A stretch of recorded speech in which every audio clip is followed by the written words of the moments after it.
আসসালামু আলাইকুম ভিউয়ার্স, আশা করি সবাই ভালো আছেন। এটা রাউন্ড ফিলার ডিজাইনের মোটামুটি সবগুলোই শেষ। কাজটা কেমন হলো অবশ্যই কমেন্ট করে জানাবেন।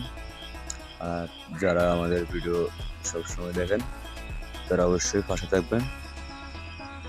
ভিডিওটা যদি ভালো লাগে তাহলে অবশ্যই শেয়ার দেবেন।